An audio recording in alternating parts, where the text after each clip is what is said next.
Hollywood Heaven. Tragic lives, tragic deaths. Featuring Rudolph Valentino, W.C. Fields, Bela Lugosi, Tyrone Power, Alan Ladd, Sharon Tate, Steve McQueen, George Reeves, Natalie Wood, James Dean,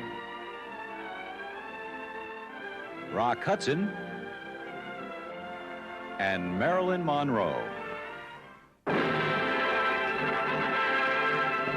Come join us behind the closed doors of a magical land that only a select few ever get to see, where powerful movie moguls can turn night into day and where fantasy can become reality. This is a take. Rolling. Quiet. Hey.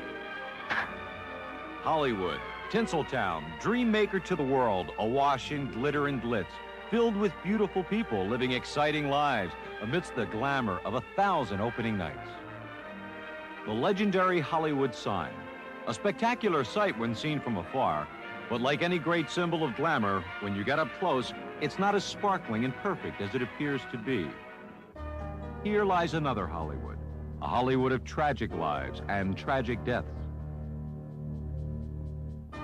When the news hits that a star dies, millions may mourn. In our world of mass communications, movie stars have become part of our national family. Even sadder is when that loss is premature. Usually suddenly, without warning, we receive the news that a star has died.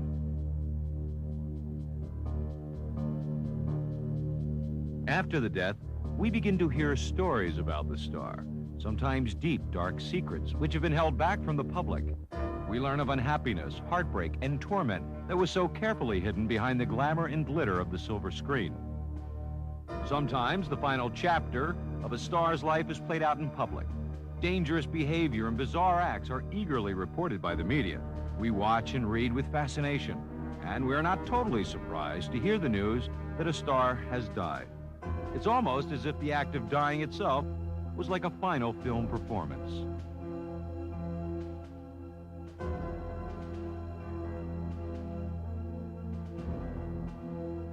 Many of these men and women have paid the price for their fame, some having tragic lives filled with unhappiness, anger, hidden and sexual desires. For some, drug addiction. And finally, the ultimate price, an untimely death. The late Marilyn Monroe.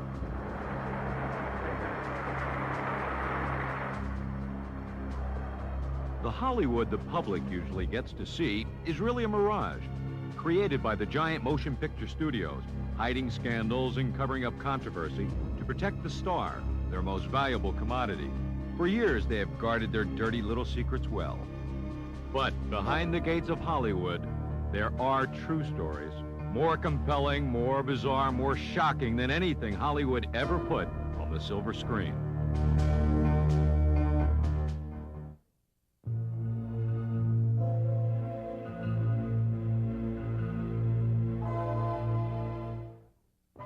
Rudolph Valentino, forever remembered as the Sheik, was America's first screen idol. He swept the nation's women off their feet. Born in southern Italy in 1895, Valentino came to America when he was 18 years old. Attracted to the bright lights of Broadway, he became a cabaret dancer. And by 1917, found his way to Hollywood and the movies. His suave good looks, charm, and grace jumped off the silent screen. He flaunted his exotic sexuality and perfected the image of the anti-hero, and it drove the ladies wild. In fact, he enjoyed showing off his body so much that a Chicago Tribune editorial writer called him a pink powder puff. Well, this led Valentino to challenge the writer to a boxing match.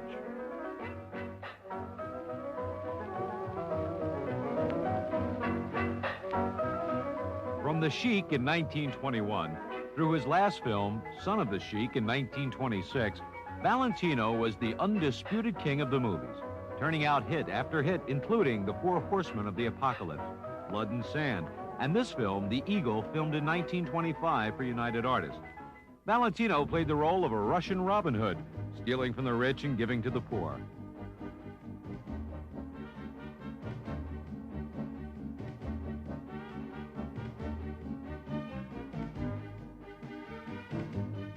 On screen, he was dashing and self-assured.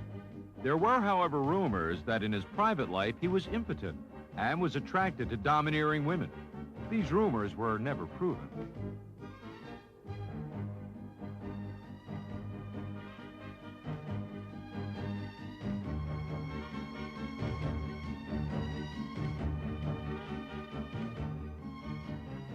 His adoring fans couldn't get enough of him. He was greeted by thousands at every stop he made. When the news was flashed in 1926 that Valentino was dead at the age of 31, his female fans were sent into a wave of shock and hysteria. And that hysteria grew. Crowds massed near the Broadway funeral home where Valentino lay in a bronze casket. The police were finding it harder and harder to control the thousands of people jamming the streets. Women fainted and riots broke out. Valentino rumors were everywhere, including that he was stabbed or shot by a jealous rival. Some fans refused to believe he was really dead and thought it was actually a wax dummy in the casket. The unglamorous truth is, Valentino died of complications from an operation for a perforated ulcer. On the first day alone, over 40,000 people passed by Valentino's coffin. Valentino's last love, film star Paula Negri, appeared at the funeral wearing a dress reported to have cost over $13,000. With Valentino's death, we learned for the first time about the power of the movies. Until now, such mass demonstrations of public grief had only been reserved for heads of state and religious leaders. Later, his body is put on a train for the trip to California and his final resting place. This statue, entitled Aspiration, is erected at his gravesite. There is even a popular tune sung by Rudy Valley to honor his passing, while the mysterious lady in black leaves flowers annually at his grave until 1951. And as a final tribute to the screen's greatest lover, a condom is named after his most enduring image, the Sheik.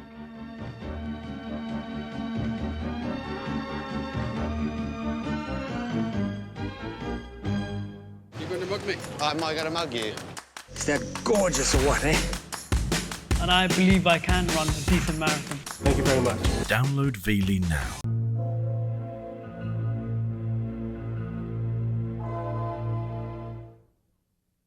W.C. Fields was born in Philadelphia in 1879. Life wasn't easy, and after a fight with his father, he ran away from home at the age of 11. He rambles around the country doing odd jobs, finally winding up in vaudeville and then to the Ziegfeld Follies. In 1915, he began to appear in some silent movies, later moving on to his first talkie, The Golf Specialist, in 1930. Here we begin to see the Fields persona emerge, a man who hates kids and loves money. This echoed his real-life characteristics. 5 years old. Will you give me $1 to put in my bank? I'll give you $1 to put in your bank if you'll sing me a song. Give me the $1 first. You're more than 5. Go and get out of here. Come on. Come on, slam. Who's Craig? Get away. I don't care. I got $50 in my bank already. You have $50 in your bank? Yes. Oh, I'm very kind. But of course I can be cruel if needs be. You can. Oh, a veritable tiger. An associate of Fields was once quoted as saying, with sarcasm, "Any man who hates small dogs and children can't be all bad." I'm going to play this afternoon myself. Would you like to join me? Oh, I'd love to. Do you play? Oh, no. I wouldn't even know which end of the caddy to use. Oh, but you do know something about it.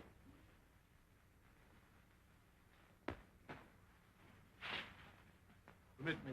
The irascible Fields not only got in trouble with the Hays Office, the official Hollywood censors, for this risque 1932 short, The Dentist, but real dentists all over the country protested as well. This won't hurt you much.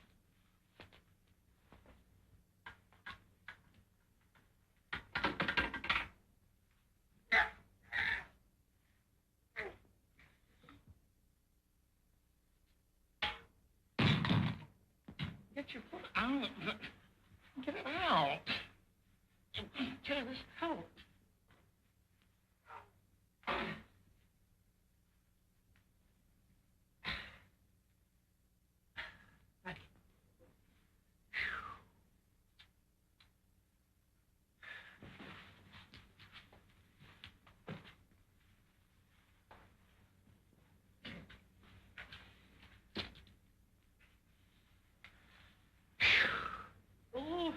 I'm gonna give her gas.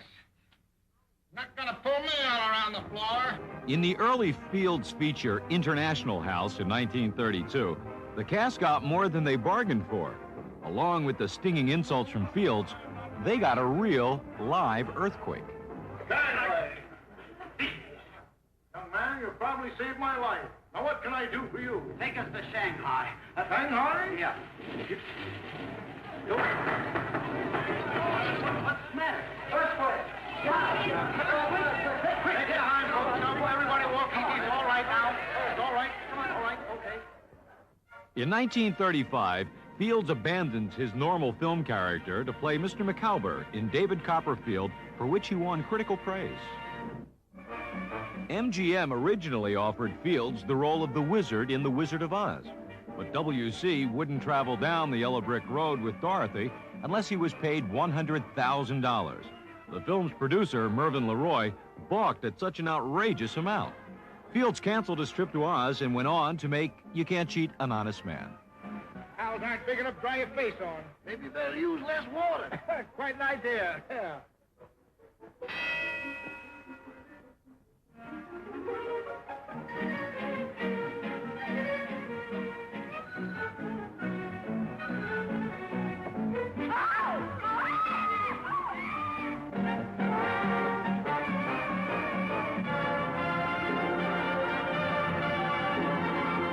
What a man.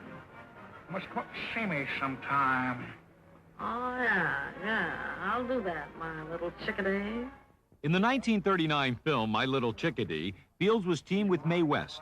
Not only did the sparks fly on the screen, but Fields and West carried out one of Hollywood's most legendary feuds off the set as well. You any last wish? Yes, I'd like to see Paris before I die. Philadelphia will do.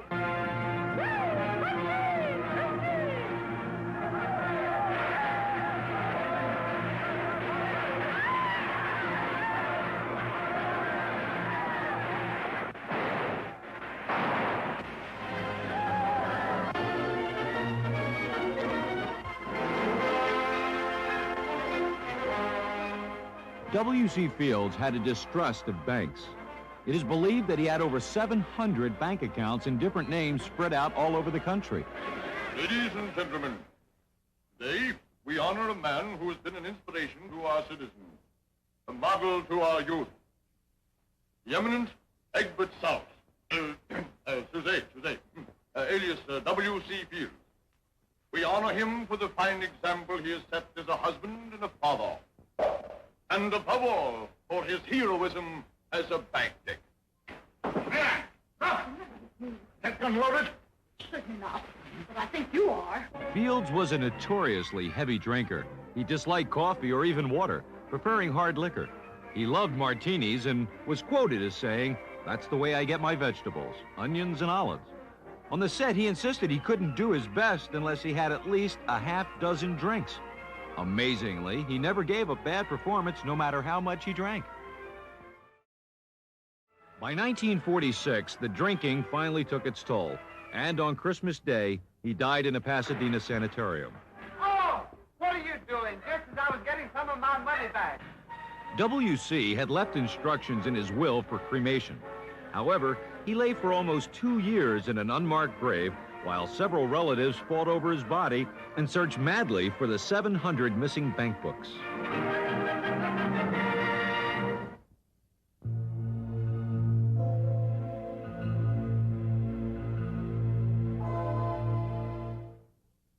Bela Lugosi first played the role of Dracula on stage in 1927. His real name was Bela Blasco, and he was born in Lugos, Hungary, a town just 50 miles from the real Transylvania. The son of a banker, he studied acting in his native country. A matinee idol, he starred in scores of plays. He was even cast as Jesus Christ. Lugosi came to America in 1921. After playing Dracula on Broadway, he later went on to star in the classic 1931 screen version of Dracula and immediately became a worldwide star. I am Dracula. Look. Dracula. The very mention of the name brings to mind things so evil, so fantastic, so degrading. You wonder if it isn't all a dream, a nightmare. Rat. Rat. Thousands. Millions of them. But no, this is no dream. This is Dracula, terrifying story of a maniac and a man who lived after death, lived on human blood, took the form of a vampire bat, and lured innocent girls to a fate truly worse than death. Dracula? Oh, what's he done to you today? Tell me.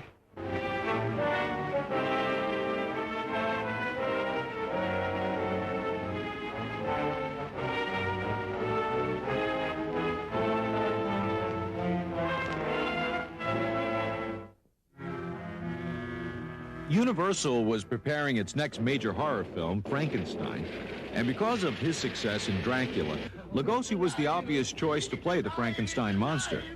It's alive! Lugosi turned it down, saying he disliked the makeup and the lack of dialogue. A young British actor named Boris Karloff was chosen for the role and went on to become a greater star than Lugosi. This haunted Lugosi, who had to share the limelight with Karloff for the rest of his life. Ready for the test, Dracula? I'm ready, Frankenstein. Then let us begin.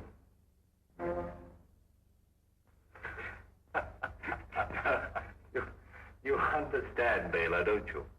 That the one who wins this little game of chess is to lead the parade at the film stars' frolic. Okay, Boris. You'll move, right? Produced on a vast scale. Forever typecast as a villain because of Dracula, he appeared in a number of horror films, some even reluctantly co-starring with Karloff.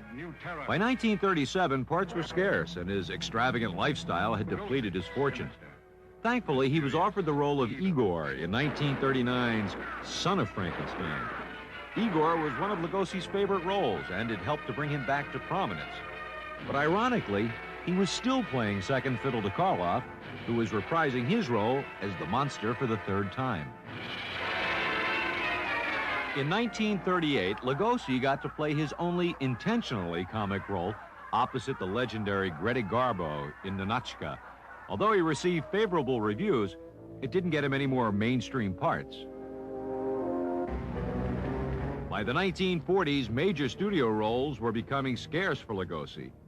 Needing to make a living, he found himself working on low-budget thrillers for what were called the Poverty Row Studios, such as PRC and Monogram, who were exploiting his identification as Dracula, playing mad scientist or Dracula lookalikes with only a slight change in the costume, like the addition of a hat, or by calling his character a magician to avoid litigation with Universal Studios, who in 1943 called Lugosi back to play the role he had originally turned down over a decade before, the Frankenstein monster. With Karloff gone from the role, the film was now actually part of a B-movie series, starring Universal's hottest horror actor Lon Chaney as the Wolfman. Once again, Lugosi found himself playing second fiddle. Lugosi returned to the Poverty Row Studios, appearing in a series of incredibly low-budget potboilers, now considered high camp by today's audiences. Oh, shit!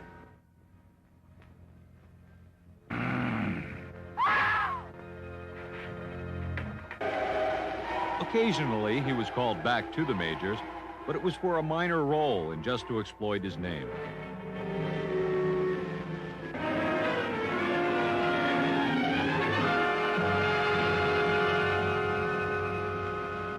After years of low-budget films, Lugosi yearned for the chance to star in a major film once again.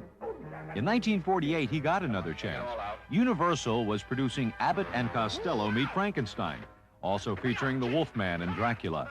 It was Lugosi's big chance to play the Count again. But Ian Keith, an actor with little horror film experience, was slated for the role. After persistence from Bela's agent and a bargain basement salary, Universal hired Lugosi just before filming began. Plus that fiend out of a nightmare, the vampire Batman, Count Dracula, played by Bela Lugosi. Count Dracula sleeps in this coffin, but rises every night at sunset. Chick is right. This is awful silly stuff. Doesn't Dracula ever end for you? No. Dracula never ends. I don't know whether I shall call it a fortune or a cause, but it never ends. Well, you know, some people, Bela, would consider that a curse, and some would consider it a very good omen, because probably as a result of Dracula, you make a living. Lugosi's newfound success was short-lived. He did only 2 minor films in the 5 years after Abbott and Costello Meet Frankenstein. He resorted to a vaudeville-style stage act and some minor TV appearances. At the lowest point in his career, Lugosi was found by exploitation director Edward Wood Jr., for whom he would make his last films, including the incredibly ludicrous Glenn or Glenda, also known as I Changed My Sex, starring Bela and featuring director Wood himself as a tortured transvestite. It wasn't long before Bela was back at work playing yet another mad scientist in Wood's super low-budget epic, Bride of the Monster, co-starring ex-wrestler Tor Johnson. Lobo, take the girl to my quarters. In April 1955, fans read the shocking news that the 72-year-old actor had voluntarily committed himself to a Los Angeles hospital for treatment of drug addiction. Lugosi had first become addicted in the 1940s to relieve leg pain and became heavily addicted after his 4th wife had left him. Rescued from the hospital and nursed back to health by his 5th wife, Hope Leninger, Bela came back to star in The Black Sleep.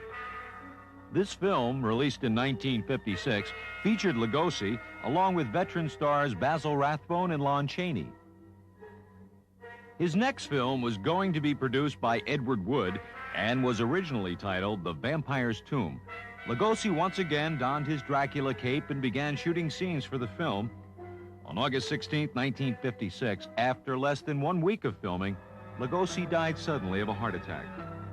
As per his last request, he is buried in his Count Dracula outfit. It was reported that Boris Karloff, while attending the funeral, looked into Lugosi's coffin and said, "Bela, you're putting us on." I find a coffin much more comfortable than a bed. Many people do so, my dear. Is it so strange that I accept one while waiting for eternal rest? But the story wasn't over. Edward Wood was determined to use the footage he shot of Lugosi and rename the film Plan 9 from Outer Space, hiring his wife's friend, Dr. Tom Mason, to double as Lugosi. Unfortunately, Mason was much taller and looked nothing like Lugosi and spent much of the film hiding his face behind a cape. Considered by many as the worst film of all time, it's a sad end for Bela, being impersonated by a 6'5" chiropractor.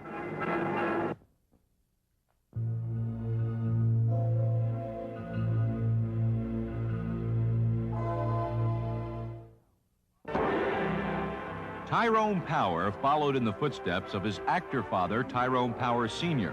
He began acting at the age of 7. Tom Brown of Culver, made in 1932, was his first major film as an adult. Later, he starred in the 1936 film Lloyds of London, along with Madeleine Carroll and George Sanders. In 1937, he appeared in Alexander's Ragtime Band, and then the big-budget costume drama Marie Antoinette, firmly establishing himself as one of the country's leading matinee idols.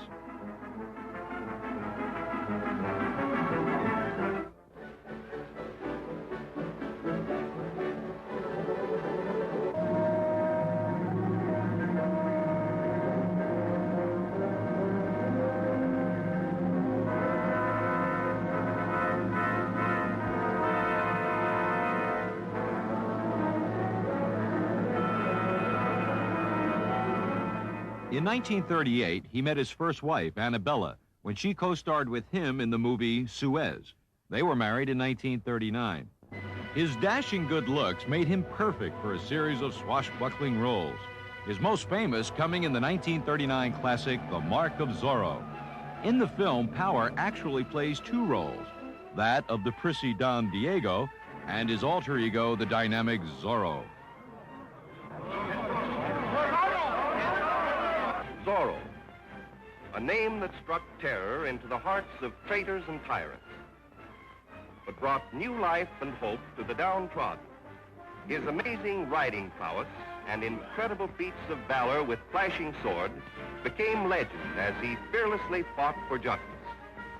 This romantic adventure stars Tyrone Power in one of the greatest roles of his career, The Mark of Zorro. I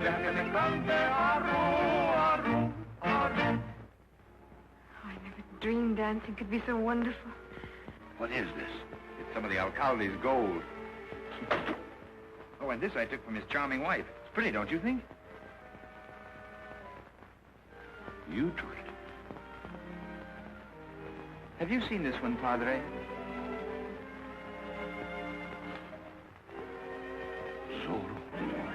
Love and honor and chivalry live again in this stirring picturization of a glorious era.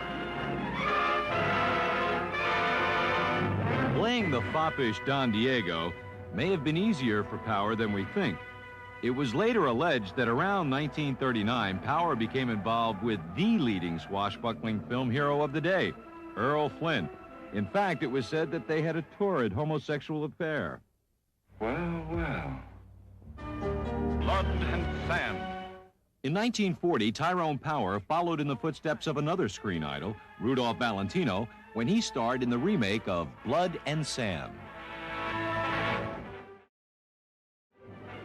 Tyrone Power as Juan Gallardo, Spain's greatest matador, adored by women, envied by men, and idolized by a nation. But it matters to me. Come on, Neil, why don't you throw it away and forget all about it? No. I'm going to save this. And someday I'll make that Kuro eat his words. Someday I'll come back to you with a whole trunk full of clippings. And when you marry me, you marry the first torero in Spain. The screen captures the stunning spectacle of men who face death in the arena and the fiery romance of an immortal novel that becomes a never-to-be-forgotten motion picture triumph.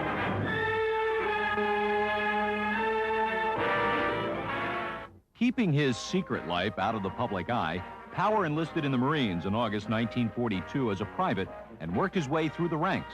Here he is drilling Marines in San Diego. The studios kept Power's image alive by reissuing his films during the war.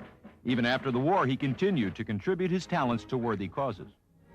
I've been asked to speak to you briefly on behalf of the American Red Cross. I welcome the opportunity to be of help to an organization which so greatly helped all service personnel during the war. I don't think I need remind you of the wonderful record of the American Red Cross, nor the fact that it was your generous contributions which made this record possible.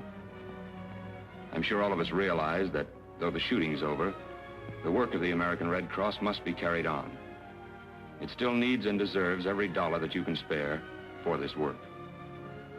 Around the world, wherever there's suffering or hardship, the Red Cross is a symbol of hope. Still married to Annabella, the Powers were celebrated Hollywood party givers. On May 20th, 1946, they hosted an affair to welcome home David Niven and his new wife. Tragedy struck when, during a reported unusual party game, Niven's wife tumbled down a flight of stairs, struck her head on the cement floor, and died. Power's wife, Annabella, took the event very badly, and it was soon after this trauma that she decided to leave Power to portray a lesbian in the Broadway play No Exit. Meanwhile, Power starred in the compelling drama The Razor's Edge. This high-grossing film received 4 Oscar nominations. Power followed in 1947 with Nightmare Alley, a seamy tale of carnival life. It was a complete change of pace for Power. Instead of the leading man, he played an unsympathetic roustabout turned mentalist. Many critics believe it was Power's finest effort. Although the film did not do well when it was first released, it has gained substantial following over the years. I'm going to be strictly on the level about this whole thing myself. Will you get out of here? I should have known you were that kind of a... It takes one to catch one.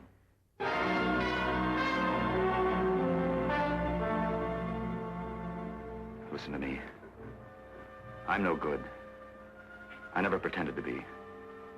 But I love you. I'm a hustler. I've always been one. But I love you. I may be the thief of the world, but with you, I've always been on the level. In 1948, Power married Linda Christian after agreeing to pay Annabella an $85,000 per year divorce settlement. The new marriage lasted until 1955, with Linda getting a $1 million settlement. In 1957, Power starred in what was officially his last film, Witness for the Prosecution. It was nominated as Best Picture of the Year. In 1958, Power married for the third time to 26-year-old Deborah Ann Menardos. They honeymooned on a ship bound for Spain, where Power's new film, Solomon and Sheba, is ready to shoot. During a strenuous dueling scene opposite George Sanders, Power suffered a heart attack, collapsed, and died on the set. He was only 44 years old. Looking much older than his age, his 3 marriages, high living, and secret affairs had taken their toll.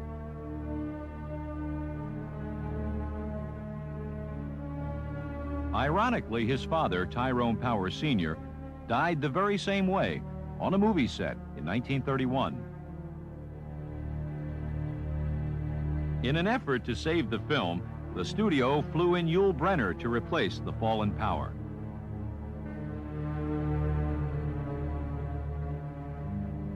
While Power's wife, pregnant with the son he would never see, prepared for the funeral home cosmetician and Power's personal makeup man argued over who would put the last touch of pink to Power's cheeks. Like Valentino before him, adoring fans gathered in great number to say farewell to their idol. His tomb was inscribed with Hamlet's "Good night, sweet prince," and "A flight of angels sing thee to thy rest."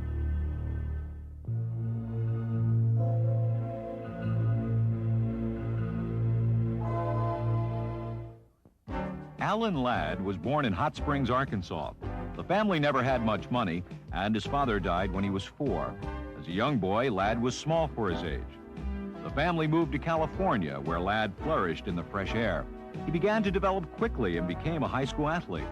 But he never grew past 5 feet 5 inches. Blond and handsome, he studied acting, and he worked as a grip on the Warner's lot. He soon eloped and had a brief marriage, which produced a son, Alan Ladd Jr. Early in 1939, Ladd signed with an agent, Sue Carroll, an older woman who Ladd would later marry. She provided the push he needed, and soon Ladd was getting better parts in movies, such as The Black Cat.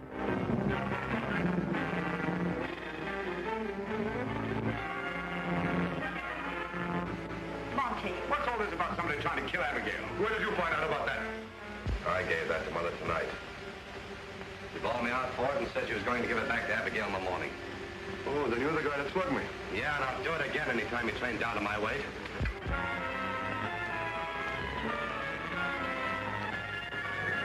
In his next film, Paper Bullets, Ladd was given 6th billing, but the studio, taking advantage of Ladd's fast rising success, later renamed the picture Gangs, Inc. and gave Alan Ladd the star billing. Tell you what, darling.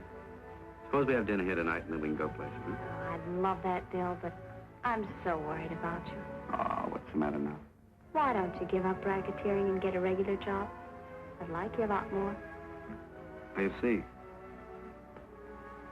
Oh, darling, I'm only trying to get a few dollars ahead so we can get married. Oh, I know, Bill, but what you're doing is all wrong.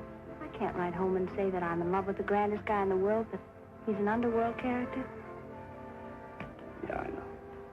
But I'll be out of it in a couple of months. I promise you. Ladd's big break came in 1942 in the film This Gun for Hire.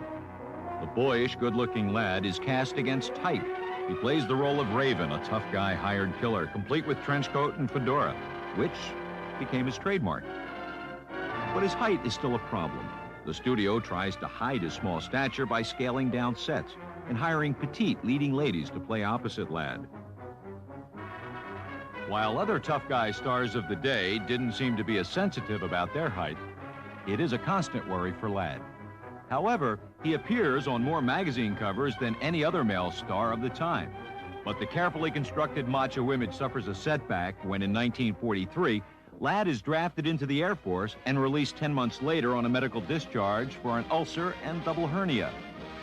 Notwithstanding his military accomplishments, the tough guy roles continue, with Ladd cast as an adventurer, swashbuckler, and an assortment of gangsters and detectives. All my life, I wanted to be a hard-boiled detective like Humphrey Bogart or Dick Powell or even Alan Ladd. You know, and have those beautiful women coming into the office and those warm fires on those rainy nights. That's the kind of life I want. How about it, Sam? Can I go to work for you? Just give me a simple yes or no. No. Oh, but that's too simple. Why don't you give it a little thought? I could go with you. I've got a coat just like that. I can help you out quite a bit in case you're running any keyhole work or... You're sure there's nothing I can do for you? Yeah, you keep your nose clean. In 1953, Ladd reached the zenith of his career, playing the mysterious loner in the critically acclaimed Western, Shane. Call me Shane. Shane, who attracted the woman with his quiet strength, who fascinated the boy with the glint of his gun. We'd all be much better off if there wasn't a single gun left in this valley. A gun is as good or bad as the man using it. I've heard about you.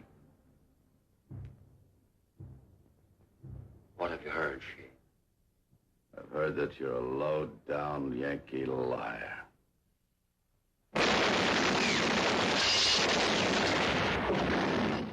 The coming attractions proclaimed, there never was a man like Shane. There never was a motion picture like Shane. Unfortunately for Ladd, it was true. His best roles were behind him.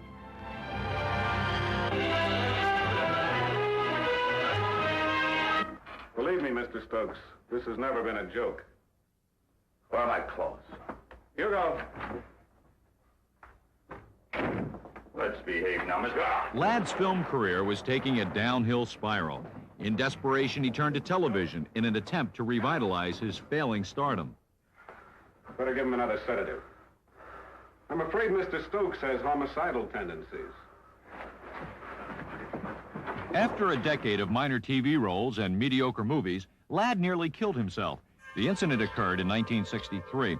According to Ladd, he was investigating evidence of a prowler at his home when he shot himself. The official report called it an accidental self-inflicted gunshot wound, although it was noted at the time with skepticism how a man who had handled so many guns in so many movies could do such a thing as to shoot himself. The following year, Ladd appeared in the film version of the novel The Carpetbaggers. He played the role of Nevada Smith. He gets good reviews for his work, but it's not a happy time for Ladd. It's the first time he has played a supporting role since This Gun for Hire in 1942. He did not live to see The Carpetbaggers released. He died on January 28, 1964 at the age of 50. It was reported his death came from an overdose of sedatives mixed with alcohol, possibly intentional. Some trade papers glossed over the cause of death, calling it gastritis.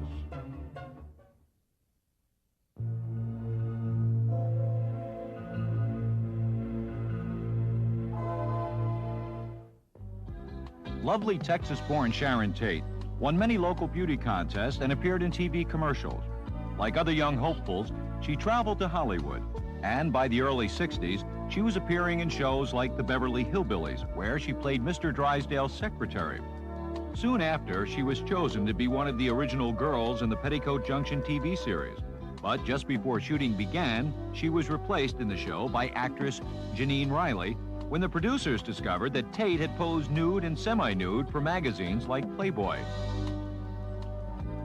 Movies valued her newly revealed sexy image, and soon she was playing romantic parts opposite stars like Tony Curtis. And also Dean Martin in The Wrecking Crew. Her most famous part was in the film version of Jacqueline Suzanne's novel, Valley of the Dolls, where she played the role of Jennifer. There is a Jennifer at every country club.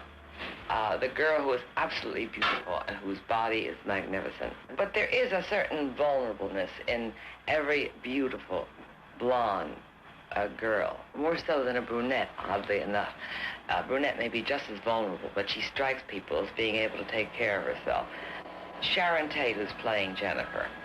I don't go into the person as thinking of her as just sexy. I would stop and I would think, well, how is she mentally, and what moves this into that? And therefore, I don't really think of the characters as being a sex symbol or sex goddess or whatever you would like to call it. Sharon Tate's first introduction to Roman Polanski happened in London.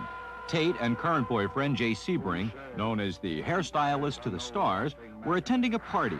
Film producer Martin Ranselhoff introduced her to Polanski and suggested that she would be perfect for a film that director Polanski was about to do. The film was a horror spoof, eventually to be called The Fearless Vampire Killers.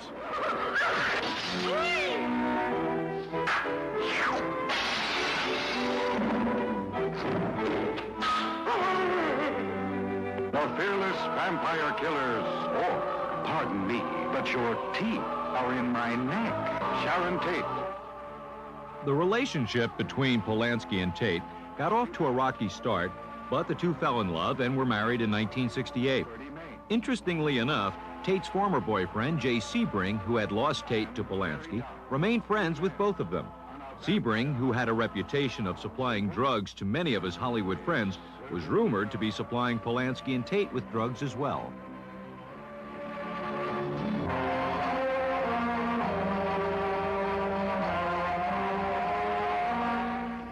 Tate's life with Polanski would be a short and tragic one. On August 8, 1969, she became a victim of one of the bloodiest and most violent murder sprees in Hollywood history. It all began after Tate and friends had turned away a disturbed stranger who had come to the door of her rented Beverly Hills mansion looking for a prior tenant. A heated argument ensued, and the stranger left vowing vengeance on all of them. That stranger was Charles Manson, a deranged cult leader who later sent his followers to murder the pregnant Sharon Tate, along with friends, including former beau Jay Sebring. With Sebring's death and Polanski's absence from the murder scene, the police first suspected that Polanski may have arranged the crime. He was later cleared when it was learned that Manson had ordered the slayings.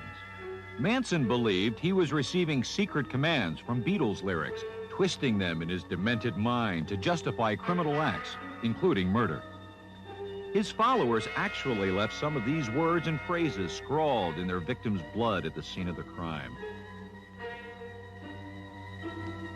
Contrary to some people's belief, Manson was not at the scene of the massacre, but had commanded his disciples to carry out the execution of everyone in the house, as he had vowed to do when he was turned away. In an ironic twist of fate, one of Sharon Tate's first films, Eye of the Devil, depicts a mysterious cult terrorizing a local community, a chilling prediction of her own real fate.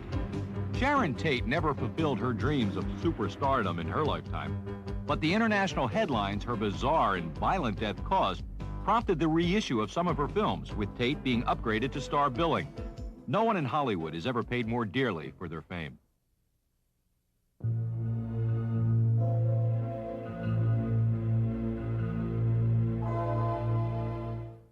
Steve McQueen's childhood in a reform school could hardly foretell his future as a major movie star. America first got to see McQueen as an uncredited bit player in the film Somebody Up There Likes Me.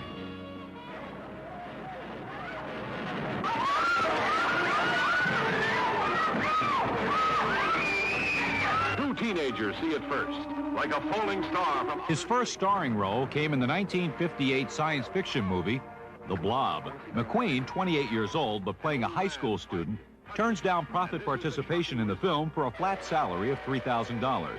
McQueen followed the beat of a different drummer. His career would later be filled with unorthodox decisions. This town is in danger. Now, several people have been killed already. Police suspect juvenile delinquents' crime wave. I don't know what kind of a game it is you're playing, kid, but whatever it is, it's going to stop right now. Mob hysteria sweeps one city. Before long, the nation, and then the world could fall before the all-consuming threat of the Blob. McQueen landed the starring role in the TV series Wanted Dead or Alive, playing the role of bounty hunter Josh Randall. He also hawked cigarettes for the show's sponsor. You know, the life of the bounty hunter was pretty rough. He lived hard, and he moved fast. Oh, thanks, Ray. But when I'm off stage, I like to stop and think, figure things out. That's why I smoke Viceroys. And when you think your way through all the filter claims, you come to the cigarette with the thinking man's filter, the smoking man's taste. Viceroy, the thinking man's filter, and the smoking man's taste. McQueen's star was on the rise. The public loved his outsider anti-hero quality. In 1960, he is paid $65,000 to co-star in the classic Western, The Magnificent Seven. 777, the Magnificent Seven.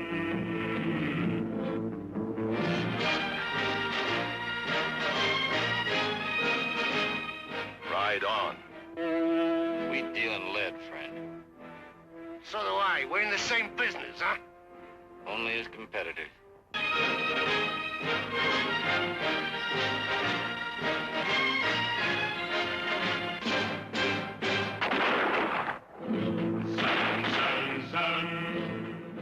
Movie roles were coming hot and heavy.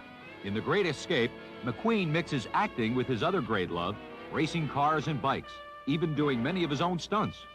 More films followed.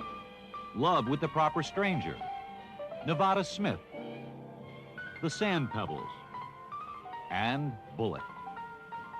In both Le Mans and Junior Bonner, McQueen insists on doing many of his own stunts. This love of danger and excitement does not make the studio executives very happy.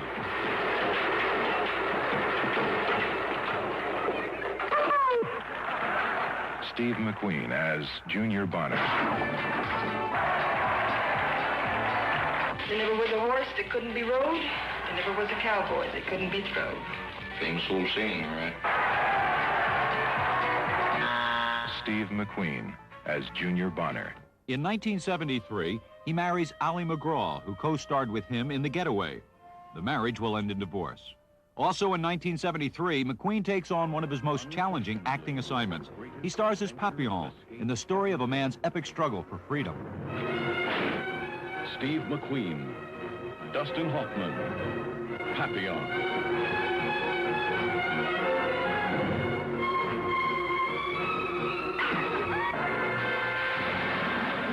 The dangers of escape.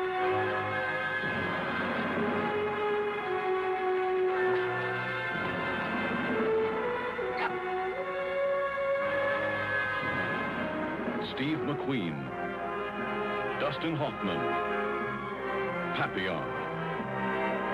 The greatest adventure of escape ever filmed. Warner Brothers and 20th Century Fox. 1974 sees McQueen starring in the blockbuster action film The Towering Inferno. Steve McQueen.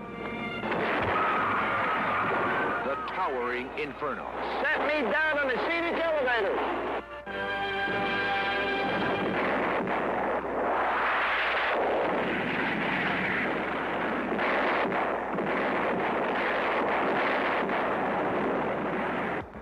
The Towering Inferno.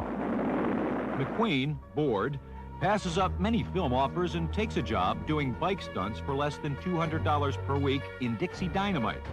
Later, bearded and 30 pounds heavier, he insists on executive producing and starring in An Enemy of the People. It's his worst failure. In 1980, he is forced to do Tom Horn, another box office flop. Coming full circle from his TV days, McQueen this time plays a modern-day bounty hunter in The Hunter. But McQueen is feeling ill. He's convinced it's exhaustion from his hectic filming schedule. And despite a fear of doctors, he checks into the hospital for tests. It's not good news. The handsome, rugged actor has cancer. McQueen tries to hide the news, but the tabloids get a hold of it, and it's splashed on the front pages. The doctors believe his rare cancer has been accelerated by his 2-pack-a-day smoking habit.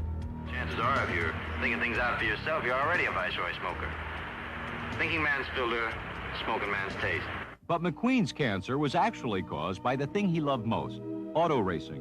For 25 years, he had been inhaling asbestos fibers used in the padding of his protective suits. Combined with his smoking, it was a deadly combination. McQueen is desperate and travels to Mexico, where he unsuccessfully tries many unproven and unorthodox treatments. The publicity causes thousands of cancer victims to surge into Mexican hospitals, while medical publications further exploit McQueen's grim search for a cure. McQueen cannot win his last race. He dies on November 7th, 1980. His body is cremated and his ashes scattered over the Pacific Ocean.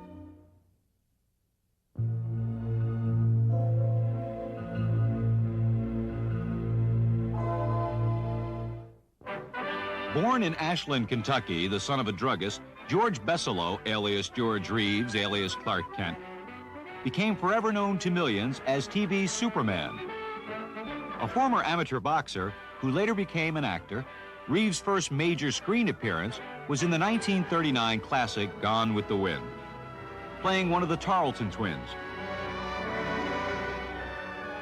He started acting using his real name, but it was Jack Warner who convinced him to change his name to George Reeves, just in time for the credits on Gone with the Wind. He then landed a one-year contract with 20th Century Fox, appearing in Blood and Sand opposite Tyrone Power and Rita Hayworth. More films followed, including the Charlie Chan mystery Dead Men Tell, starring Warner Olin, followed by Men at Large.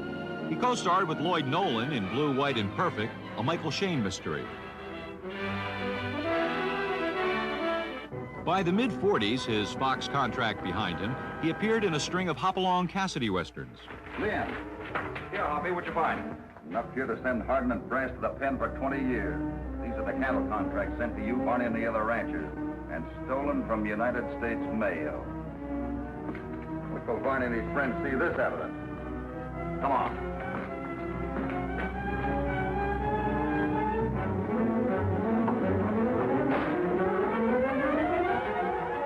By the late 40s, after a failed marriage, Reeves appeared in serials and low-budget actioners, like Thunder in the Pines, co-starring with former Dick Tracy of the movies, Ralph Byrd. While working for Columbia, he played a heavy in the 1948 film Jungle Jim, starring Johnny Weissmuller. During that same year, Columbia was also producing the first Superman movie serial, not with George Reeves, but starring the first actor to portray a live-action Superman on screen, Kirk Allen. I can be there in 30 seconds.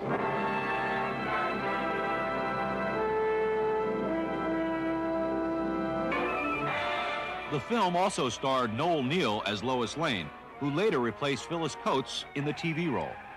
After a second serial, Kirk Allen, not wishing to be typecast as the Man of Steel, left to do theater.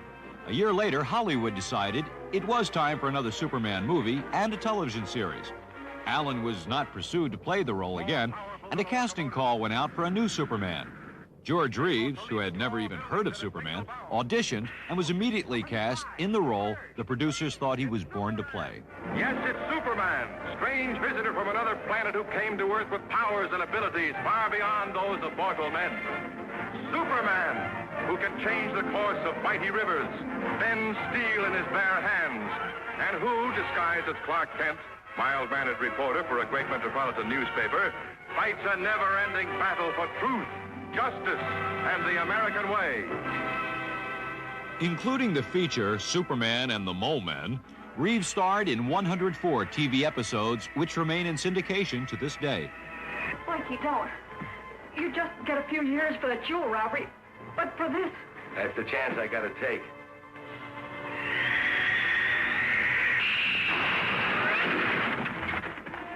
No, I don't believe it. You will, Blanky, you will. You're just wasting your ammunition, Blinky. Sit down.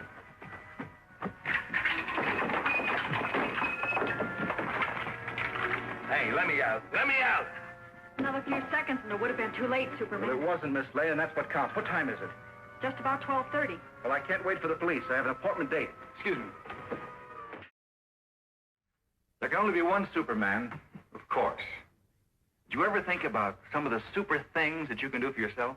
George loved kids and making personal appearances, especially for worthy causes. Although a damper was put on his ability to appear in his Superman costume as more and more people challenged his superpowers.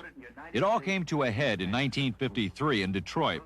Reeves, appearing as Superman, was confronted by a young child who had stolen his father's Colt 45. In an attempt to impress his friends, the boy threatened to shoot Superman. Reeves, thinking fast, talked the child into giving up the gun, explaining that the bullets would bounce off my chest, but they could ricochet and hurt others around us. After that, Superman appearances were very rare. And keep on making me and everyone else as proud of you as we are today. Bye now.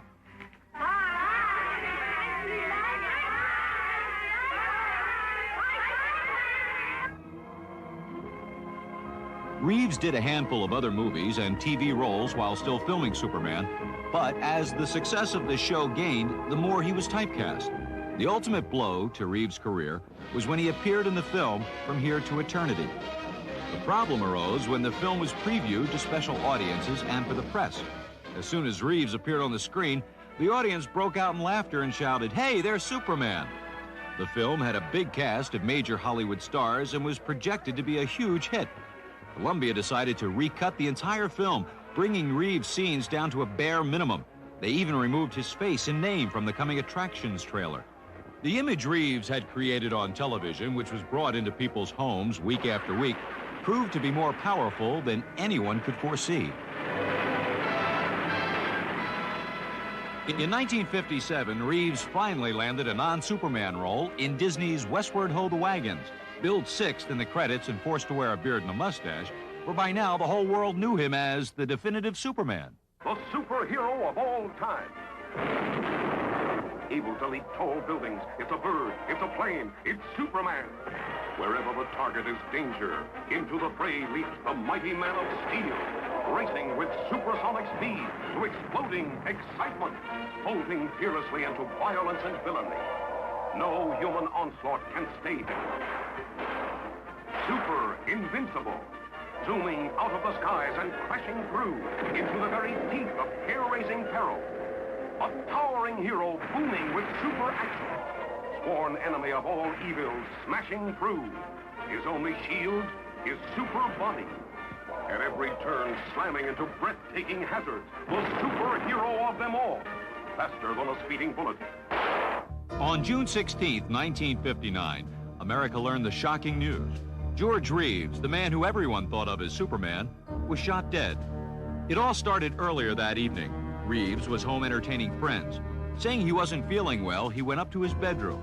Shots were heard, and he was discovered dead on his bed. The official verdict was suicide.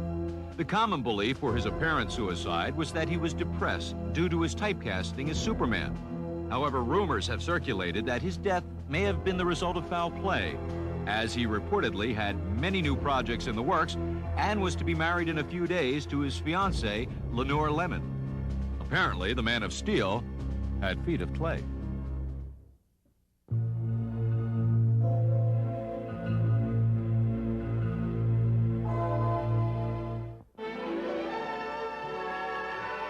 Natalie Wood, born Natasha Nikolaevna Zakharenko, later changed to Natasha Gurdon, was born in San Francisco to immigrant parents.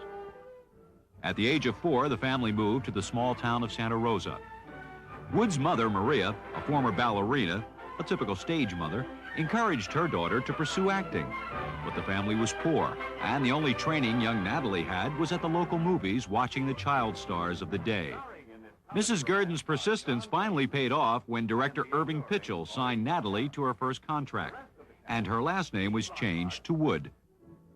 And Natalie Wood also contribute to Hollywood's great pride in this unusual picture. The highlight of her young career came when she appeared in the classic Miracle on 34th Street.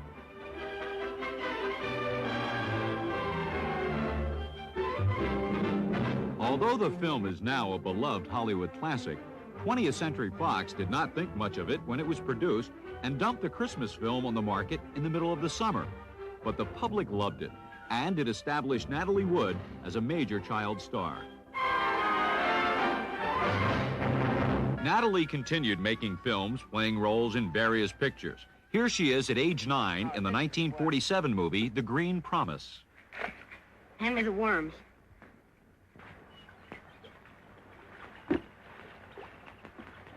Here you are, Susie.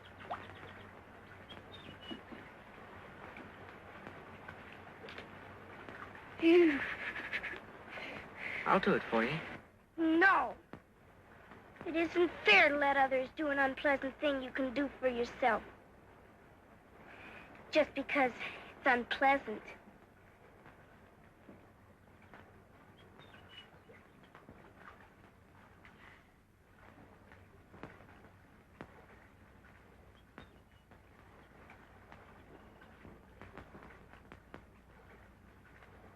Natalie's film roles became more and more substantial as she grew older and more beautiful.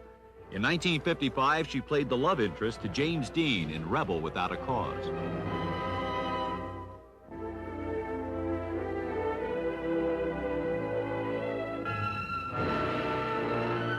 During this time, Wood also made television appearances, including this one on The Perry Como Show. We have a couple of wonderful youngsters from Hollywood who were such a big hit in their first pictures together, pictures like The Burning Hills and The Girl He Left Behind, that they're being talked about right now as the new romantic team. Tab Hunter and Natalie Wood. Warner Brothers was searching for a new romantic team. They paired Wood with Tab Hunter. It didn't work, and only 2 films were produced, but they gave the duo a big push, including this appearance. Where's Tab? Tab who? No, you don't understand. You know, Tab Hunter. Oh, him. I'm not talking to that road company, Tony Curtis. Tab, would you come out here, please? Tab! Good argument. No, I'd rather not speak to him. Natalie, this is ridiculous. I just introduced you. Warner Brothers is investing an awful lot of money to make you the new romantic team. They spent a lot of money. You've been in pictures together. And here you are. I mean, this is no good. Besides, I think you have a responsibility to your audience. Well, if she wants to. How about you, Natalie? You want to kiss and make up? I'll be glad to. In late 1956, Natalie had a real romantic pairing with Elvis Presley, the king of rock and roll. It was a whirlwind affair, and Wood got caught up in the Presley mania of the day. But soon she became disillusioned with the king. It all came to a head after a visit to the Presley home, Graceland in Memphis. Wood thought Presley was actually a square and reported to friends, he can sing, but he can't do much else. The publicity surrounding the relationship ignited the jealousy of another would-be Wood-beau, actor Robert Wagner. The young actor marshaled all his charm and courted Natalie day and night. It worked.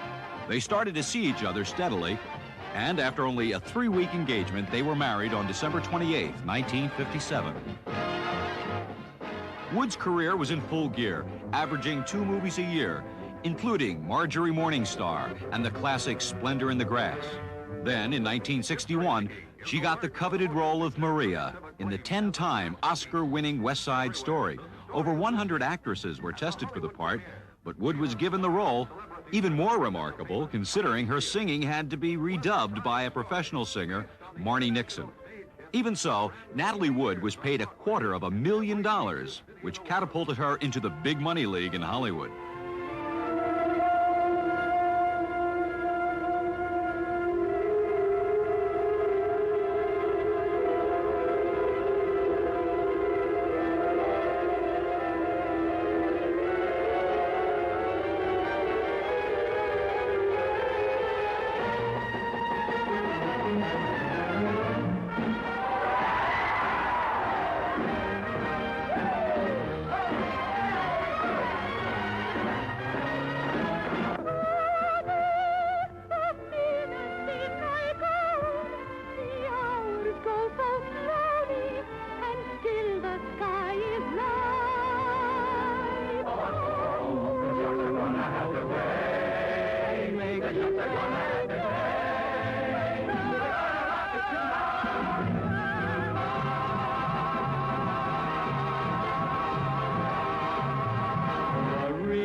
Kissed a girl named Maria, and suddenly I found how wonderful a sound can be. By now, all wasn't happy.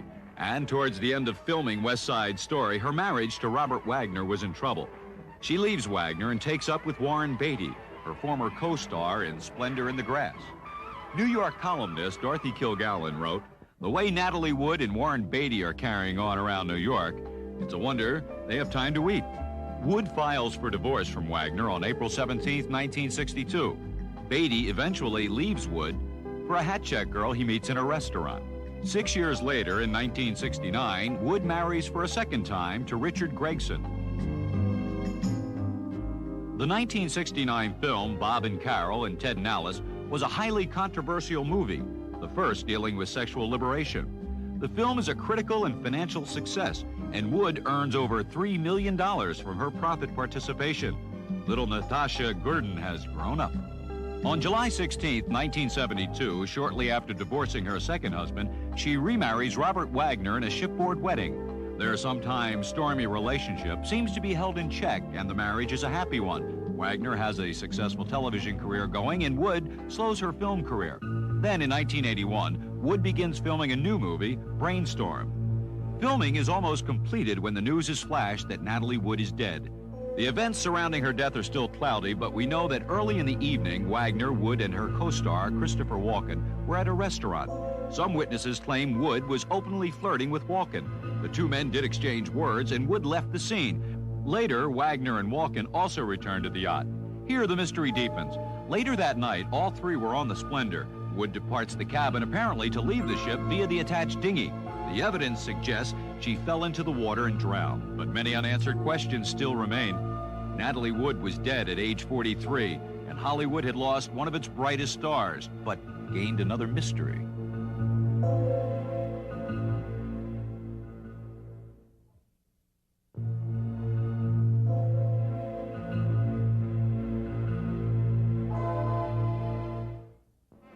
James Byron Dean was born the son of a dental technician in Marion, Indiana.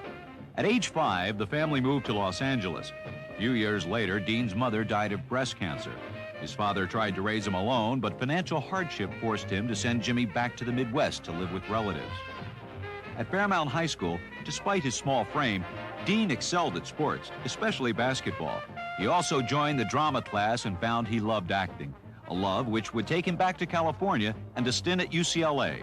He studied and joined local theater groups, and in 1950 got his first professional job in a Pepsi commercial.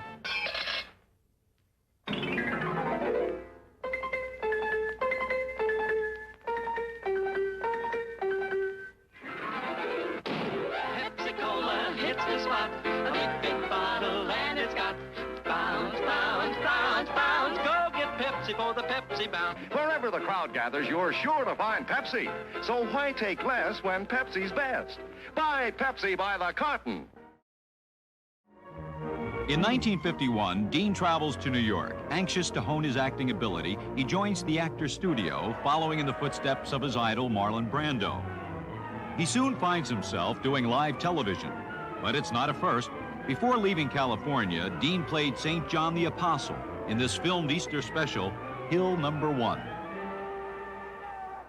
Back in New York, all three networks were producing live dramas. It was the golden age of television, and Dean started to appear in many shows. This early effort is from the TV series Danger.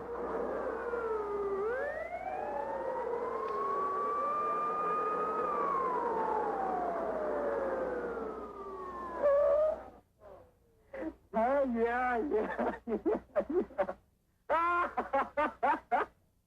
Johnny, boy, tell me they're coming down, boy. Joe, I said put that gun down. Come and get me. Can't take any more chances. Let him have it. In 1954, Dean opens in the Broadway play The Immoralist. Opening to excellent reviews, it deals with homosexuality, prejudice, and other social problems. Dean's all too convincing portrayal of a young man dealing with sexual ambivalence had cast members and audiences buzzing. Later, Dean returns to Hollywood for a series of screen tests, and he wins a role in Warner Brothers' East of Eden. It makes him a star. Don't you ever touch her again. You're no good. And don't lie to me about trying to help. Every emotion leaps from the pages of John Steinbeck's best of all his bestsellers. And to bring new vitality to every explosive chapter, to capture for you the stark realism of people who love so deeply, hate so fiercely, live so recklessly, Warner Brothers had to seek out vibrant new personalities, tap new sources of talent, create new stars. James Dean as Cal, the wildest boy you've ever met. Did what? Shot my father. Because he tried to hold me. He tried to tie me down. Nobody holds me. Your son, Aaron. He's everything that's good. Say hello to your mother, Aaron. Say hello to your mother! No!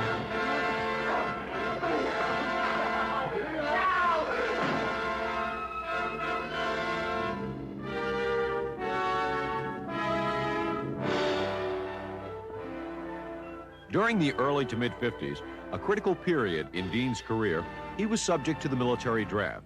He is not drafted when he states on his draft registration, homosexual. Again, fueling speculation about his true sexual orientation. Even a close relation had stated, he looks as good as a girl as he did as a boy. Rumors surface about his homosexual roommates from New York and their possible connection in getting him work. But Dean's career is unaffected. He has become a new teenage idol, an anti-hero whose screen image and real-life personality merge. He has a fascination with death.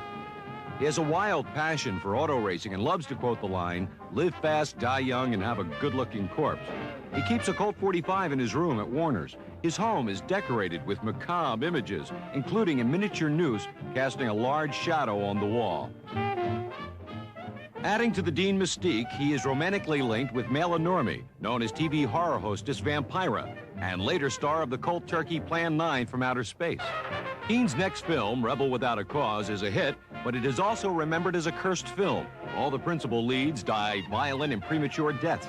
They were Dean, Natalie Wood, Sal Mineo, and Nick Adams. It's now 1955. James Dean completes the filming of Giant. He had promised director George Stevens he wouldn't do any racing until the film was completed. By now, Dean is an idol to millions of American teens. He's a restless anti-hero who breaks all the rules. Less than 1 week after filming stops, he cannot wait to court danger. He leaves for an auto race in Salinas, California. Accompanying him is his mechanic, Rolf Biederich, in Dean's 550 Porsche Spider. On September 30th, 1955, while riding down Highway 46, a side road connecting two major highways near Paso Robles, California, tragedy strikes. Dean is traveling about 65 miles per hour. As he approaches a crossroads, a young student driving a 1950 Ford is about to pass in front of them. His mechanic warns Dean. Dean replies he'll stop, he sees us. He didn't. At age 24, James Dean is dead and an instant legend. A massive funeral is held in Dean's hometown of Fairmont, Indiana. Thousands of mourners descend on the small town, many refusing to believe he's really dead. There were reports of attempted coffin break-ins for a last kiss. Fans chipped away at his grave marker for souvenirs, even removing it. Anything of Dean's was valuable, including his wrecked Porsche, which was purchased by entrepreneurs and put on tour with a 25-cent admission charge. There's a tragic postscript to the Dean story. Just after he finished filming Giant, Dean made a traffic safety film with the late Gig Young. It would be his final film appearance and a chilling prophecy. How fast will your car go? Oh, an honest miles an hour. Clocked, it'd run about 106, 7. You've won a few races, haven't you? Oh, one or two. Where? Well, I showed pretty good at Palm Springs. I ran at Bakersfield.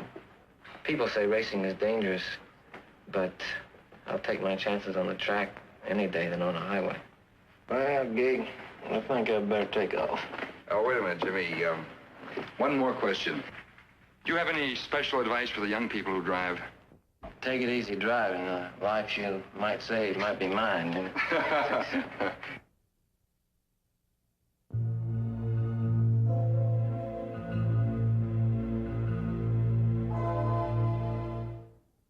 Roy Harold Shearer Jr. was born in Winnetka, Illinois. After his father left home, his mother remarried, and Roy took his stepfather's name, Fitzgerald.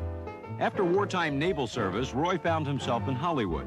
Sending his pictures to various agents, he came to the attention of Henry Wilson, the man who went on to discover and name Rory Calhoun in Tab Hunter. Wilson had a reputation for liking men, a lot. He liked Roy and promptly changed his name to Rock Hudson. Rock was in the movies, but not yet an actor. In Fighter Squadron, it took over 40 takes to get just one scene right. But he had star quality and soon found himself co-starring with Jimmy Stewart in Bend of the River. More action films followed, like Sea Devils with Yvonne DiCarlo. By 1954, after his role in Magnificent Obsession, Rock had become one of Universal's leading stars. By the next year, 1955, he was signed along with James Dean and Elizabeth Taylor to star in the movie Giant. Hudson had finally arrived as an actor, winning an Academy Award nomination. Giant.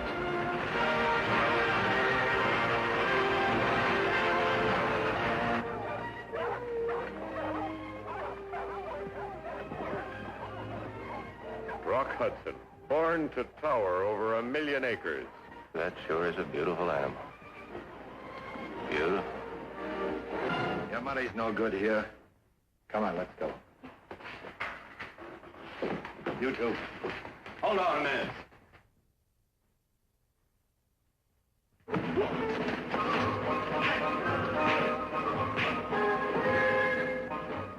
He never stood so tall as when he crawled. Elizabeth Taylor, the gently bred bride who became a lady.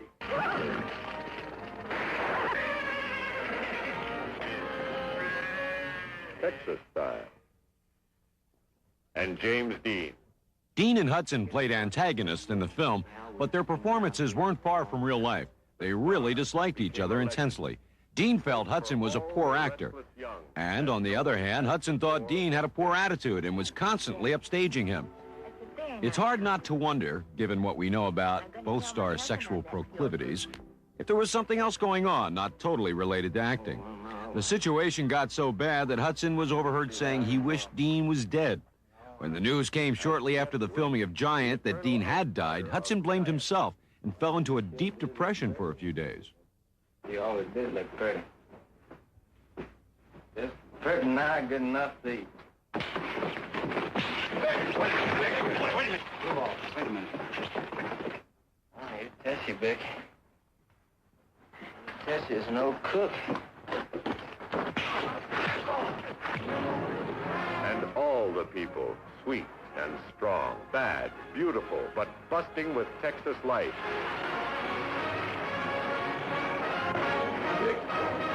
You should have shot that fella a long time ago. Now he's too rich to kill. Warner Brothers proudly returns to the screen the giant of them all.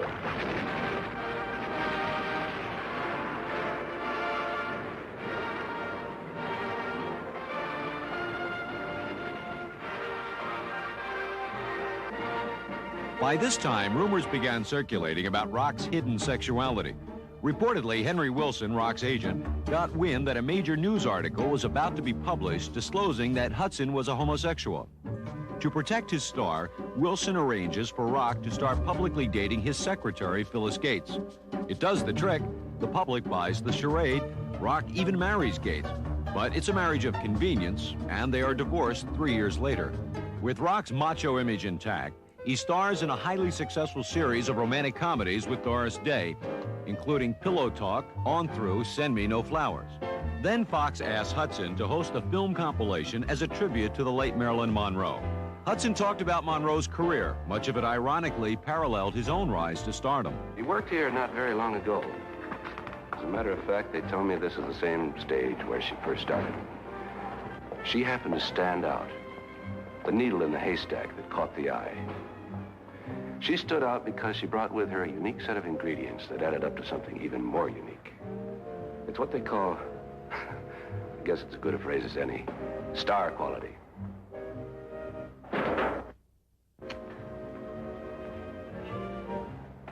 So many things it can do. This magic quality that makes a star. It can bring tears to the eyes and laughter to the lips. But most of all, and above all, joy to the heart.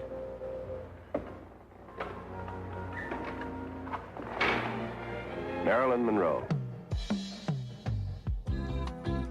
Although still popular, Hudson's films were becoming bland and predictable. Lightweight romantic comedies like Man's Favorite Sport with Paula Prentice, and Strange Bedfellows with Gina Lollobrigida and Gig Young. Trying to revive his image, Hudson returns to action-adventure films with Ice Station Zebra, co-starring Ernest Borgnine and football great Jim Brown. But his film career falls to a new low when he stars in the 1971 sexploitation film Pretty Maids All in a Row, a silly black comedy with Rock surrounded by adoring high school girls. TV saves the day for Hudson. In 1971, he begins a highly successful 6-year run in the detective series McMillan and Wife, co-starring Susan St. James. Using the TV show to bolster his movie career, he makes a string of forgettable films, including Showdown, Embryo, and his last, Avalanche. In 1981, Hudson turns back to TV. Slated to star in The Devlin Connection, production has to be delayed when Hudson enters the hospital and undergoes open-heart surgery. When The Devlin Connection finally appears at the end of 1982, it lasts only 2 months and is dropped from the NBC schedule. Rock's health continues to deteriorate. He loses weight, feels tired. He is suffering from the early stages of AIDS. Although he appears ill, many believe it's part of his earlier heart condition. The producers of the TV series Dynasty ask him to work on the show. As part of his role, Hudson must come into intimate contact with fellow actors, including romantic scenes which call for him to kiss co-star Linda Evans. Later, when his condition is known, it causes mild panic in the acting community, and many stars think twice before doing any intimate scenes. A last public appearance with Doris Day makes his condition impossible to hide. Then the shocking news: Rock Hudson is dying of AIDS. On October 2nd, 1985, at age 59, Hudson is dead. Even in death, he wanted to protect his image as a handsome leading man, ordering immediate cremation to avoid further exploitation of his now AIDS-riddled body. But sadly, due to a long legal battle against his estate by homosexual lover Mark Christian, Hudson is forever linked with AIDS and homosexuality.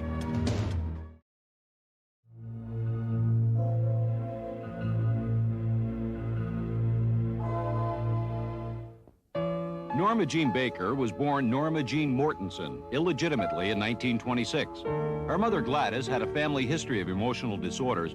By the time Norma Jean was 5, her mother began a series of incarcerations at state mental institutions.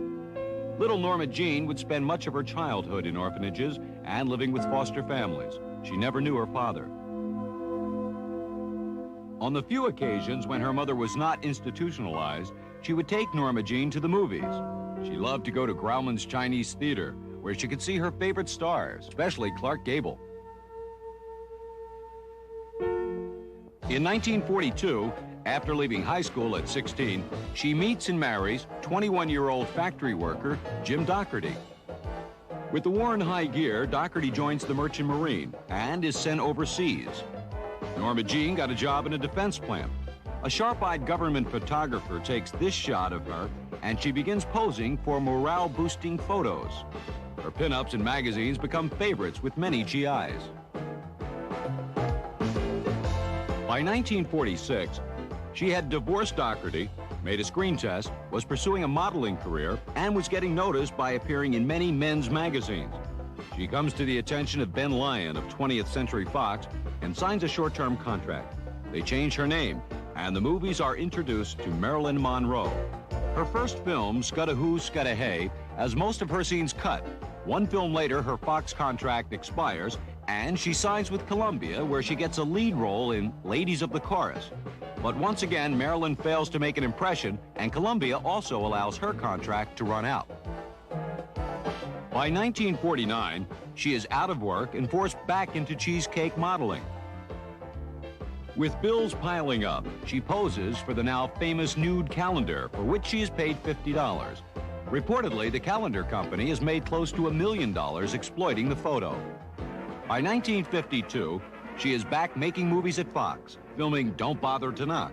It's then the press discovers the infamous calendar photo. A huge scandal erupts. Monroe is pressed for an explanation for this sinful behavior. She answers almost defiantly, saying, "I needed the money." When I stepped into that room, I ran smack into an adventure you don't forget in a long time. Because the screen has never shown this kind of woman before. The kind that reaches out in the loneliness of the night to a stranger passing by. I should have seen the warning of danger in her eyes. The studio decides to take advantage of the national publicity created by the calendar uproar.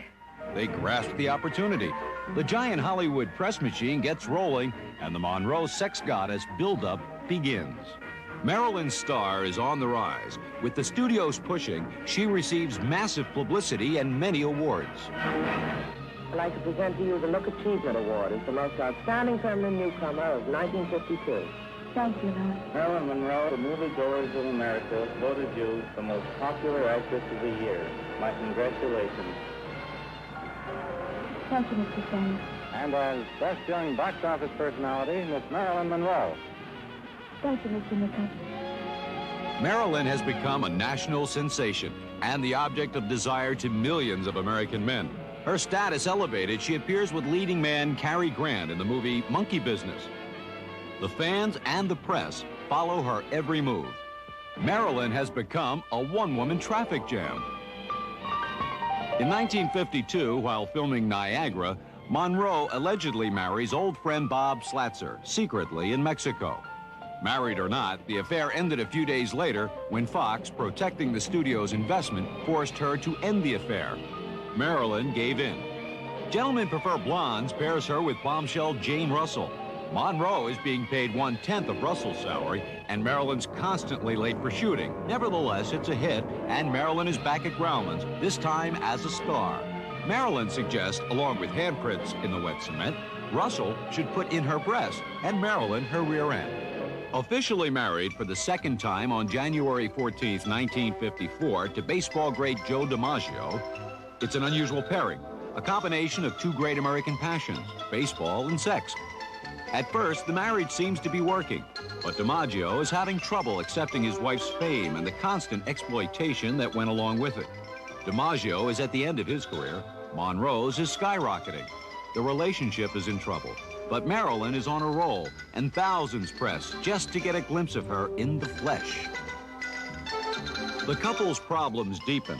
During the filming of The 7-Year Itch, DiMaggio gets particularly upset about the infamous skirt scene and the public's fascination with Marilyn's undergarments, of which she often never wore. What has Marilyn Monroe got that a million other women have and prefer not to show?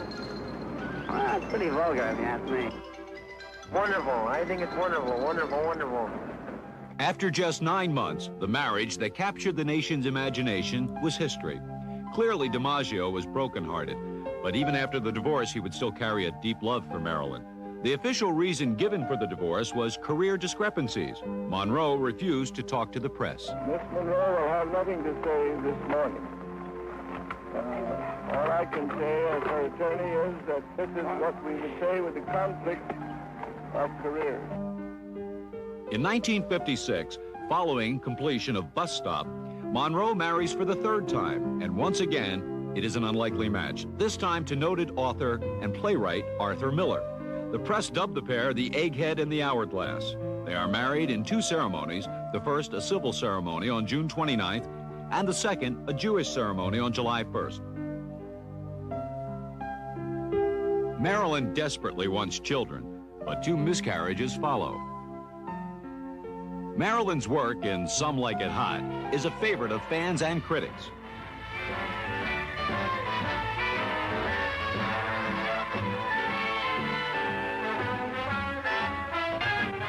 Up to her old tricks on the set, Monroe was continuously late. Co-stars Lemon and Curtis were forced to sit and drag for hours, waiting for Marilyn to appear. You've never laughed more at sex or a picture about it. Due to Marilyn's lateness, Curtis got so mad that to get even, he was reported as saying, kissing Monroe was like kissing Hitler. You're not giving yourself a chance.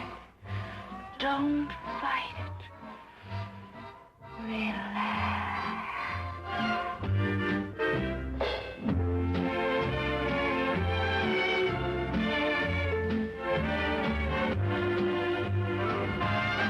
Good night, sugar. Good night, honey. All alone, running wild. By the time Some Like It Hot is completed, the Miller-Monroe marriage is on the rocks. Although Miller escorts her to the premiere, it was to be their last public appearance together. In 1959, Marilyn begins filming Let's Make Love and has a not-so-secret affair with her co-star, Yves Montand. Kiss me, baby. Let's make love.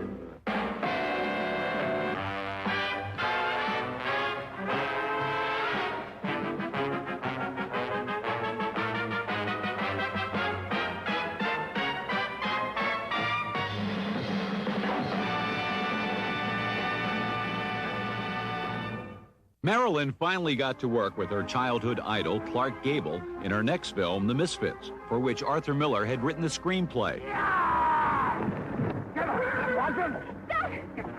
It was to be both stars' last completed movie.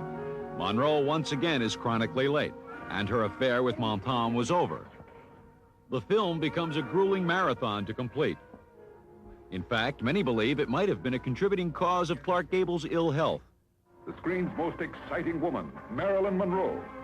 By the end of production, Marilyn is officially divorced from Arthur Miller, and according to close sources, she was a basket case. All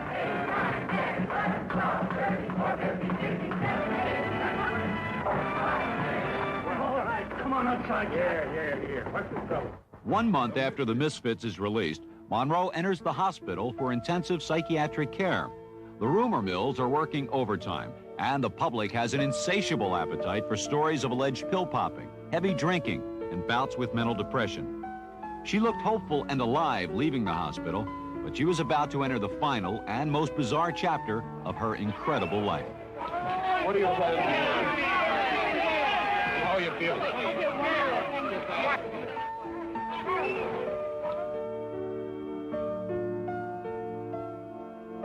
Monroe's exact relationship with the Kennedy family is still a matter of hot debate. It now appears from many reports that she may have had relations with John and Robert Kennedy, and that those liaisons were arranged by actor Peter Lawford and took place at his beach house in California. Mr. President, Marilyn Monroe. Monroe had started production of Something's Gotta Give when Peter Lawford called her to appear as a surprise at President Kennedy's birthday party at Madison Square Garden. She agreed and closed down shooting of the film, leaving the studio fuming. By now, Marilyn was famous for always being late, for everything. So, in a self-parody, Marilyn arrives late to the President of the United States, and possibly her secret lover's, party. Mr. President, the late Marilyn Monroe.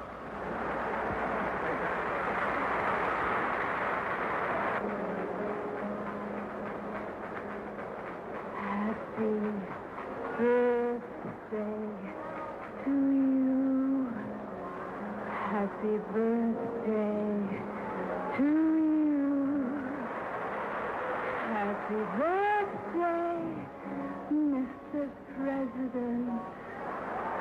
Happy birthday to you.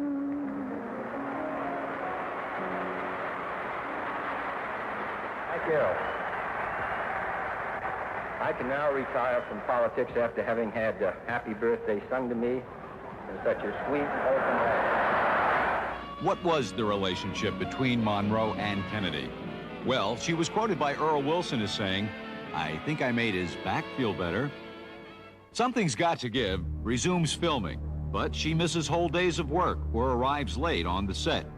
20th has had enough and states the studio cannot operate with stars who do not report to work.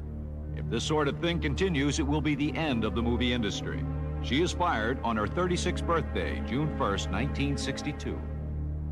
The trauma of being fired, her addiction to alcohol and sleeping pills, and the reported pressure to break off her affair with Kennedy sent Marilyn into a deep depression. Alone, she desperately calls friends for consolation from her rented Brentwood home. On August 5th, 1962, she is discovered dead by her housekeeper, laying nude on her bed with the phone in her hand. After a much-debated 5-hour autopsy by coroner Thomas Noguchi, cause of death is listed as suicide due to an overdose of sleeping pills. To this day, many believe Marilyn was murdered. The reported suspects range all the way from organized crime up to the Secret Service. Arrangements are made for the private funeral by Joe DiMaggio. DiMaggio doesn't invite Marilyn's so-called show business friends. He is so angry, he states, if not for those friends, she would still be alive today. DiMaggio wants Marilyn's funeral to have the dignity much of her public life didn't have, allowing America's greatest sex goddess to be laid to her final rest with respect. He has a fresh vase of roses placed on her crypt twice a week forever. 8 months later, Fox releases Marilyn, a compilation of her films. America craves more Marilyn, and the industry that created her is all too happy to comply with the public's wishes. Yes, the whole wide, wonderful world of Marilyn is yours to enjoy as she goes singing and dancing, prancing and romancing with the most exciting stars in show business. Cary Grant, Betty Davis, Jack Parr, Richard Widmark, Jane Russell. We're just two little girls from Little Rock.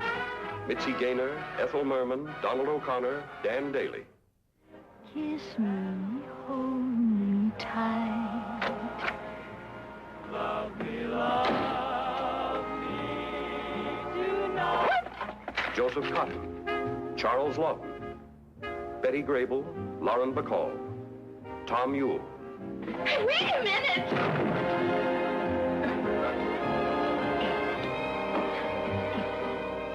And from the zenith of her career, with Sid Charisse, Phil Silvers, and Wally Cox, see Marilyn Monroe in her biggest, brightest, happiest triumphs in Marilyn.